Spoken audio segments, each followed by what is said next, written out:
ATN Bangla নিউজে আপনাদের স্বাগত জানাই। আমি মৌসুমী। দেখে নিচ্ছি আজকের বিস্তারিত সংবাদ।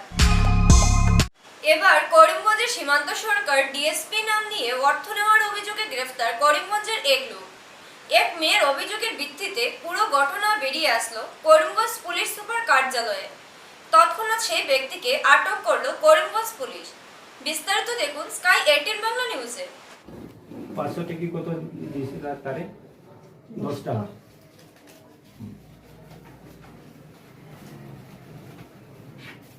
এটা ধরো, তোমার এটা খুলো। এই জায়গা নিয়ে দিছে। কোন জায়গা দিছে? আমি দিছি কোন দিন দিছে? আজকে দিছি। কোন জায়গা বসেছে? কোন জায়গা দিছে? ও জায়গাতে নিচে যে একটা বটগাছের তলে আছে, মানে রুটি পরোটা রুস্টে ওইটা দিছি। অত দূরে তারপর অত দূরে 10 টাকা নি? একটা দুইটা তিনটা টোটাল चारटा, पाँचटा, छयटा, सातटा, आठटा, नौटा, 10टा, 11टा। ये बेगम, सुमी बेगम बोल के एक लड़की आया था थोड़ा 1 घंटा आगे। तो उसने हमको बोला सर कोई गिरीशगंज का अंदर एक लड़की है मजिया बेगम, उसका पिताजी का नाम है अकबुल अली, उत्तर लफसाइल वार्ड नंबर 2 का है। और ये मजिया बेगम 16 साल का है। और ये 16 साल लड़की कोई एक लड़का ने शादी करने के लिए कोशिश किया, तो ये शादी 2-3 दिन का अंदर होने वाला है। तो ये इसको रुकाना है। तो ये लड़की जो आया था उसका साथ एक लड़का आया, और ये वाला उसका नाम है दुनोमिया। वो हमको बोला कि वो यहाँ का सब पुलिस ऑफिसर का सर उसका संबंध है, और वो सीआईडी भी है। तो दोनों हमारा साथ बात किया, और हमने बोला ठीक है, हम अभी गिरीशगंज का इंचार्ज का साथ बात करके ये वाला मामला क्या है थोड़ा स्टेटस लेगा। तो गिरीशगंज का इंचार्ज को हमने फ़ोन किया, तो वो बोला उसका ट्रांसफ़र होने वाला है और आज शाम ही वो जाने वाला है। तो ठीक है, दूसरा दिन हम इसका बारे में थोड़ा माथा लगाएगा। तो ये लोग तो ठीक है, दूसरा दिन हम इसका बारे में थोड़ा माथा लगाएगा। तो ये लोग थोड़ा आगे चला गया कि बीएसएफ का हमारा ऑफिसर साहब आ गया, तो दोनों बाहर में चला गया, बोला कि 1 घंटा का बार बोल पाएगा। तो 1 घंटा तो नहीं हुआ, 30 मिनट जैसा हो गया। तो अचानक लड़की सुमी बेगम मेरा रूम में आया, अब लोग भी था, अब लोग 4 आदमी भी था। तो हमको पूछा कि सर जो लड़का उसका साथ आया था उसने आपको 5000 रुपया दिया, पूछा था। तो हम सोचा क्यों देगा, हम तो नहीं लिया। तो लड़की को बोला ठीक है, अभी जो लड़का अपने लेके आया उसको बुलाओ और हम लोग जगह में फैसला सुनाएगा। तो ये आया, तो बाकी सब तो आप लोग देखो। उसका पैसा जो लिया था वो पॉकेट से कितना पैसा रिकवरी किया? हमने अभी उसका पॉकेट से पूरा 2 बंडल था, एक में 10,000 था, एक में 10 500 नोट है, और उस 10 500 नोट 5000, और एक में अलग से। ये लड़की ने जो बोला था कि उसने 10,000 रुपया दिया था, ये वाला बंडल आपको मिला है क्या? 5,000 रुपया दिया था, वो ये वाला बंडल मिला है क्या उसका? एक बंडल तो मिला था 5,000 का, फिर भी ये 5,000 लड़की ने दिया हुआ 5,000 है या नहीं है तो मुझे भी पता नहीं, शायद हो भी सकता है। तो इन्वेस्टिगेशन सिर्फ पता चलेगा। अभी उनके खिलाफ क्या आप लोगों को कोई FIR या क्या किया जाएगा? हाँ, ओसी साहब को अभी फ़ोन किया हमने, उसको कोई पर्सनल को भेजो, और बाकी क्या लीगल प्रोसीजर है अब लोग ले लेना बोलो, हम उसको। করোনা অতিমারির জন্য গত 2 বছর প্রায় সকল বিদ্যালয় মহাবিদ্যালয় বন্ধ ছিল। ঘরে বসে পাঠদান করেছেন একাংশ শিক্ষকগণ, কিন্তু বিগত কয়েক মাস ধরে সরকারের আদেশে স্কুল খুললেও একাংশ স্কুলে ছাত্ররা আসতে দেখা যায় না। ঠিক সেভাবেই ব্যতিক্রম নয় হাইলাকান্দি জেলার আলগাপুর সমষ্টির কান্দিগ্রাম গ্রামের 937 নম্বর নিম্ন প্রাথমিক বিদ্যালয়। এই স্কুলের শিক্ষক সংখ্যা 4, কিন্তু আজ পর্যন্ত 3 জন শিক্ষককে গ্রামবাসী আজ পর্যন্ত দেখতে পাননি। এই হচ্ছে আমাদের সরকারি শিক্ষা ব্যবস্থা। আমরা এই স্কুলের সমস্যা হইল আমরা মাস্টার 4 জন দেখতে পাই, কিন্তু আমরা একজনে চালাইতা হেডমাস্টারে, আর 3 জন তারা আয় না। আজ বলে 4 বছর থাকি আইন না। সে আমরা এখন শিক্ষামন্ত্রী গেছে এবং মুখ্যমন্ত্রী গেছে, আমরা দাবি জানাই আর আমরা যে আমরা এই 3 জন মাস্টার আমরা পাইতাম 937 নং কান্দিগ্রাম এলপি স্কুল, এরা আমরা পাইতাম। তা আমরা ওই দাবিটা জানিয়া আমরা তো যত গেছি, অফিসও গেছি, বেজান গেছি, আমরা ইয়া ডিআই গেছি, ব্লক অফিসারও গেছি ইয়া তো আমরা কোনো সুরা পাই না। বহুত গেছি, তারা গিয়ে আর নানানটা বুঝ দেখা দেয় দিয়ে ব্লক অফিসারও গেছে, গেছিলাম ব্লক অফিসারে কয় ইটা আমি জানি না, এটা ডিআই জানে, বুঝলেন। ও তো আমরা এখন ডিআইয়ের কাছে গেছিলাম একবার, গিয়ালে তো আমরা আর কোথায় তোমরা যেটা আরও করি লিও, ও তোমরা খেস পেস করি লিও, ইটা আমি দেখম, ইটা আমার কাছে আছে ব্যবস্থা। ব্লক ইকবাল হোসেন লস্কর,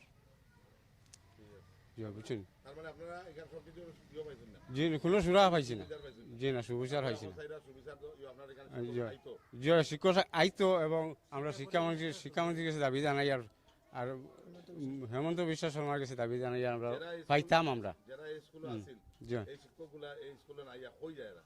তারা হয়ে যায় এখান তো জানিয়ে না, আমরা এখানে আয় না হয়ে যায় এখান অফিসে জানে, তারা খানো যায়। স্কুল বন্ধ থাকে না তো সারে আইয়া তো খাস খাম থাকলে তো স্কুল ছাড়িয়া যাইতে তো হরতা বেকার বন্ধ, তার মানেও বন্ধ না না। তো এখন শিক্ষক আইয়া পাই আমরা।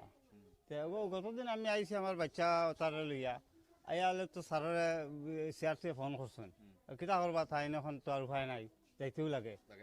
তাইন গেলা গিয়া তো ছাত্র এখন তো পড়াশোনা নাই, ওইরকম ভাবে আছে 4 বছর থেকে স্কুল চলে। শিক্ষক তো স্যারে কইলা থানে কইলাম আপনি একটা দাবি দেন যে আমরা বিকল্প শিক্ষক দিবার লাগে, আপনি কিলা কিলা চালাইবা। শিক্ষক তখন তাই কইছেন যে থান রিমস দেখা গেছে 4 জন শিক্ষক আর 3 জন আছেন, থানে লিয়ে 4 জন আর 3 জন আছেন, গতিকে এই 3 জন তো আইন না। এগুলো তো 4 বছর থেকে দেখে না না কোনোদিন খাইছি না, কোনোদিন। আমরা এখন শিক্ষক চাই, আমরা শিক্ষক চাই। সমুদ্র নিম্নচাপের ফলে উঠাজাওয়াদের তুফানের প্রভাবে করিমগঞ্জে ধান খেতে কৃষকদের ক্ষতি। গত শনিবার থেকে ক্রমাগত বৃষ্টির কারণে শাইল ধান চাষকারী কৃষকরা মারাত্মকভাবে ক্ষতিগ্রস্ত হয়েছে। ক্রমাগত বৃষ্টির কারণে খেতে ধান নষ্ট হওয়ায় করিমগঞ্জের কৃষক সম্প্রদায় আতঙ্কিত। 4 ডিসেম্বর কেন্দ্রীয় আবহাওয়া থেকে করিমগঞ্জে হাই অ্যালার্ট জারি করা হয়েছিল, কিন্তু এমন এক সময়ে যখন পাকা ধান কাটার সময় এসেছে, তখন ক্রমাগত বৃষ্টির কারণে করিমগঞ্জের কৃষক সম্প্রদায় অনেক ক্ষতিগ্রস্ত হয়েছে। সব বুড়ি গলগে খেত আমার এইবোৰক 10-12 বিঘা খেত সব বুড়ি গলগে, দাব পৰা নাই, নিব পৰা নাই, ঘৰলে সব ধান জ্বালা হৈ গলগে। চৰকাৰৰ পৰা যদি সাহায্য মিলে তো ভালে আছিলে, নাতে আমি দুখীয়া মানুহ কি কৰি খাম। বাগান জেগা ইয়াত আছে। কৃষি বিভাগৰ ফালৰ পৰা আপোনালোকৰ খা খবৰ লৈছে নেকি? নাই, লোৱা নাই, কেউ লোৱা নাই আমাৰ এইফালে। আপোনাৰ কিমান মাটি আছে? 10-12 বিঘা আছে, সব বুড়ি আছে পানীৰ তলত, সব পানীৰ তলত। हमारा 14 बीघा खेत, मेरा 14 बीघा खेत है, सब डूब गया है। 14 बीघा खेत में एक मुठ धान नहीं उठाना पाएगा। घर में अनाज सब जल्ला हो गया, खेत में सब पानी डूब के मेरे धान सब सर भीज के एकदम शेष हो गया, जल्ला हो गया। और सब धान सड़ जाएगा, हम क्या बच्चा के लेके घर में खाना खिलाएंगे और नीचे खाएंगे, बच्चा को पालेंगे। हमें तो मेरे उपाय कुछ भी नहीं है। मेरे सरकार दिए यदि कुछ उपाय होने से हम लोग चलते सकेंगे, नहीं तो हम लोग का कुछ भी उपाय नहीं है। मेरे जब खाने का समय हो गया तो सब सर धान में पानी में सड़ गया है। हम लोग क्या करेंगे, क्या खाएंगे, आप लोग के हाथ में है। করিমগঞ্জ পৌরসভার দুর্নীতির উত্থাপিত অভিযোগ নিয়ে বিজেপি কংগ্রেস একে অন্যের যুদ্ধন্তেহী মনোভাব। তা যেন আজ করা যাচ্ছে। বিজেপি পৌর বোর্ড থাকাকালীন বিভিন্ন বিভাগে অবৈধ দুর্নীতি হয়েছে বলে কংগ্রেস পরিচালিত বোর্ড তাদের বিরুদ্ধে অভিযোগের আঙুল তুলেছে। তারই পরিপ্রেক্ষিতে আজ বিজেপি পরিচালিত বোর্ড কংগ্রেসের বিরুদ্ধে দুর্নীতির গুরুতর অভিযোগ উত্থাপন করে। আজ ডক্টর শ্যামাপ্রসাদ মুখার্জি ভবনে বিজেপি বিশিষ্ট পদাধিকারীদের উপস্থিতিতে বিগত পৌরসভার প্রাক্তন চেয়ারম্যান অঞ্জনা রায় ও উপসভাপতি যীশুকৃষ্ণ রায় অতি আক্রমণাত্মক সুরে মন্তব্য করেন বিজেপি পৌর বোর্ডের বিরুদ্ধে কংগ্রেসের উত্থাপিত অভিযোগ পুরোপুরি ভিত্তিহীন বলে সাংবাদিকদের কাছে এভাবেই বলেন। প্রথমার্ধে যিনি পৌর বোর্ডের সহসভাপতি হিসাবে দায়িত্ব পালন করেছিলেন উনি সহ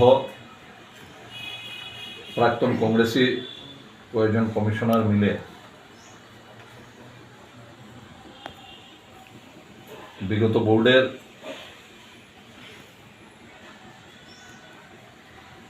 শেষ দিকে যখন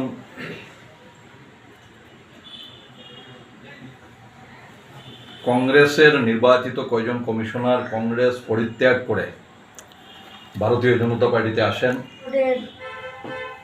যে হিসাব দেব আপনাদের সম্মুখে তা তুলে ধরবেন, কারণ জনসমক্ষে এটা না আসলে আমাদের সামনে পৌরসভার নির্বাচন, তাই ওরা চাচ্ছে যে ওদের দিকে যাতে ভোটগুলো নিয়ে যেতে পারে, এই জন্যই আমাদের উপরে এই আরোপ লাগিয়ে রেখেছে। গত দুদিন আগে আমাদের প্রাক্তন কংগ্রেস উপসভাপতি যে অভিযোগ করেছেন তা সব ভিত্তিহীন।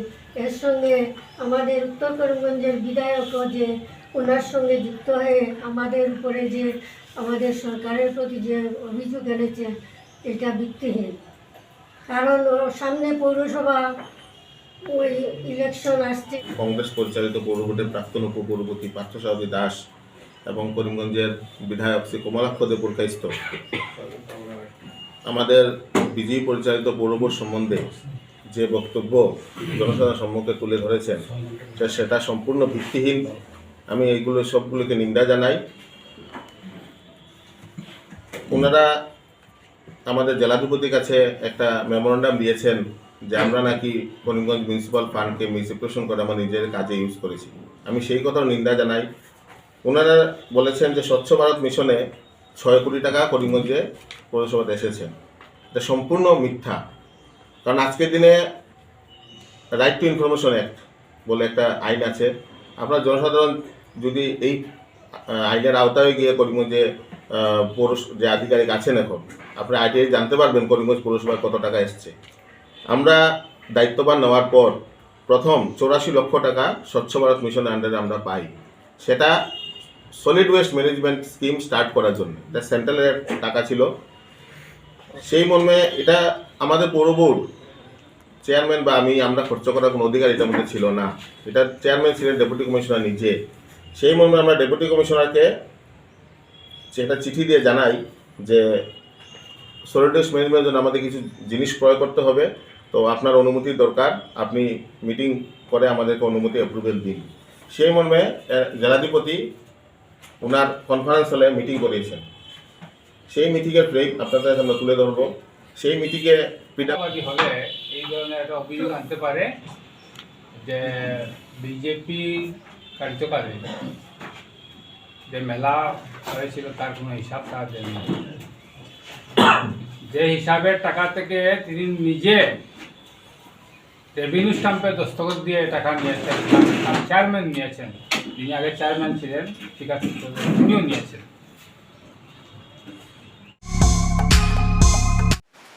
ক্ষুদ্র ব্যবসায়ীদের হিতার্থে সরকার বর্তমানে অধিক তৎপর। তাদের জন্য বৃহৎ প্রকল্প হাতে নেওয়া হয়েছে যাতে ক্ষুদ্র ব্যবসায়ীরা নিজেকে স্বাবলম্বী করে তুলতে সক্ষম হন।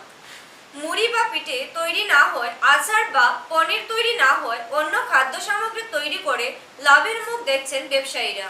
সাহায্যের হাত বাড়িয়ে দিতে সরকার কোনো কার্পণ্য করছে না। প্রধানমন্ত্রী formalization of micro food processing enterprise scheme সচেতনতা ও তালিকাভুক্তকরণ কার্যক্রমে এভাবে মনের কথা ব্যক্ত করেন অতিথিরা। দক্ষ ও আগ্রহী একজন ক্ষুদ্র ব্যবসায়ী খানিকটা শ্রম দিলে পরবর্তীতে সে একজন বিশিষ্ট ব্যবসায়ী হিসেবে পরিগণিত হবে তা বলার প্রয়োজন রাখে না। ব্যাংক থেকে অর্থ ধার নিয়ে সঠিকভাবে কাজ করার আহ্বান জানানো হয়। অসম ইন্ডাস্ট্রিয়াল ডেভেলপমেন্ট কর্পোরেশনের রাজ্য সরকারের পক্ষে মনীষা চৌধুরী ও নয়নিকা ভর্মা প্রতি প্রাঞ্জল ভাষায় কার্যক্রমের উদ্দেশ্য নিয়ে আলোকপাত করেন। অন্যান্যদের মধ্যে করিমগঞ্জের উপায়ুক্ত মৃদুল যাদব, জেলা পরিষদের শ্রী অমলেন্দু রায় প্রমুখ বিশিষ্টরা সামিল ছিলেন। খাদ্য প্রক্রিয়া গঠনের বিভিন্ন দিক নিয়ে প্রজেক্টরের মাধ্যমে সবার সামনে তুলে ধরা হয়। अब एक सेशन चल रहा है, उसमें हमारा manager food and technology AIDC Guwahati से आए हुए हैं, वो आपको डिटेल में बता देगा स्कीम के बारे में। लेकिन मैं एक चीज़ बताना चाहता हूँ, इंडिया में खासकर हमारा नॉर्थ ईस्टर्न इंडिया में हमारा फूड प्रोसेसिंग इंडस्ट्री का अभी इसको मतलब अभी बहुत इन्फेंट स्टेज में है, अभी शुरुआत ही हुआ है। हमारा कुछ जगह जो रिसोर्स पर्सन आए हैं हमारे GMDICC, DDL नाबार्ड और गुवाहाटीपुरा manager food technology and her team and our respective SHG members and our chairman Jila Parishad. I welcome you all to this awareness cum registration program. जैसा कि आपको बताया कि ये फूड प्रोसेसिंग इंडस्ट्रीज प्रमोट करने के लिए हमारे ministry of food processing industries का एक प्रोग्राम है। At present only 16 SHGs are taking benefits from this program. So Karimganj district has lot of potential. We have more than 7,000 to 8,000 SHGs. PMFME পুরো নাম হচ্ছে প্রধানমন্ত্রী formalization of micro food processing enterprise. ভারতবর্ষের ministry of food processing একটা সমীক্ষায় দেখা গেছে যে সারা দেশে প্রায় nearly 25 lakh micro unorganised food processing enterprise আছে, যার মধ্যে বেশিরভাগই। স্কাই 18 বাংলা নিউজ আজ এই পর্যন্তই। নমস্কার।